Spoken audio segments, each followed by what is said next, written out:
जय श्री राधा कृष्णा दोस्तों। क्या आपको पता है 2025 में राधा अष्टमी कब मनाई जाएगी? इसके शुभ मुहूर्त और पूजन विधि के बारे में तो चलिए जानते हैं। कब मनाई जाएगी राधा अष्टमी, इसका शुभ मुहूर्त क्या रहेगा और इसके पूजन विधि के बारे में। भगवान श्री कृष्ण का नाम हमेशा राधा जी के साथ जुड़ा रहता है। पर्व त्योहारों में भी इसकी झलक देखने को मिलती है। पहले जन्माष्टमी आती है जो कृष्ण जी का जन्म उत्सव है। उसके बाद राधा अष्टमी आती है जो राधा जी के जन्म उत्सव का दिन होता है। इस खास दिन राधा जी की पूजा, आराधना, व्रत, भजन कीर्तन और उपासना करने से भगवान कृष्ण भी प्रसन्न होते हैं। पंचांग के अनुसार भाद्रपद माह के शुक्ल पक्ष की अष्टमी तिथि श्री राधा रानी को समर्पित है। इस खास दिन श्री राधा रानी का अवतरण हुआ था, इसलिए इस दिन को राधा अष्टमी के रूप में मनाया जाता है। इस दिन श्री राधा रानी की पूजा की जाती है और उन्हें उनकी प्रिय चीज़ों का भोग लगाया जाता है। ऐसा करने से साधक को राधा रानी की कृपा प्राप्त होती है और राधा रानी का आशीर्वाद प्राप्त होता है।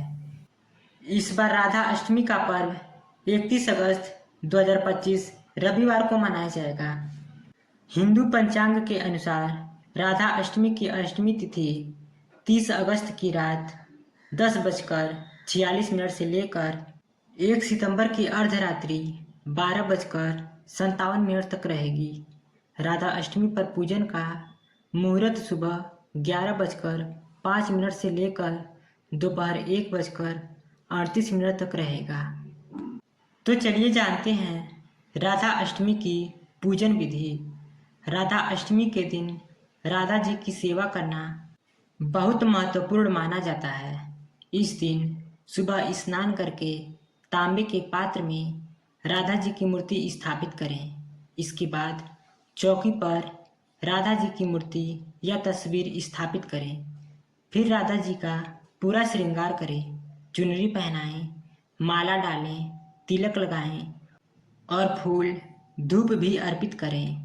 पूजा के दौरान मंत्र ह्रीम राधिकाय नमः, ह्रीम श्री राधाय स्वाहा का जाप 108 बार करें। इससे जीवन की अनेक परेशानियां दूर होती हैं और दाम्पत्य जीवन में सामंजस्य बढ़ा रहता है। इसके अलावा जिस सुहागिन महिलाओं ने व्रत रखा है उनके लिए ब्राह्मण को भोजन करवाना जरूरी माना गया है। साथ ही दान धर्म भी करना चाहिए। इससे राधा अष्टमी का व्रत सफल होता है और जीवन में खुशहाली आती है। तो चलिए जानते हैं राधा अष्टमी के व्रत का क्या महत्व है। राधा अष्टमी के दिन व्रत रखना बहुत ही लाभकारी माना जाता है। जो लोग संतान की इच्छा रखते हैं वे भी इस दिन राधा जी के सामने अपनी मनोकामनाएं रख सकते हैं। राधा जी को माता लक्ष्मी का रूप माना गया है, इसलिए उनकी पूजा से माता लक्ष्मी का आशीर्वाद भी मिलता है। राधा अष्टमी से लेकर कृष्ण अष्टमी तक 16 दिन का विशेष व्रत चलता है। तो दोस्तों, अगर आप लोग को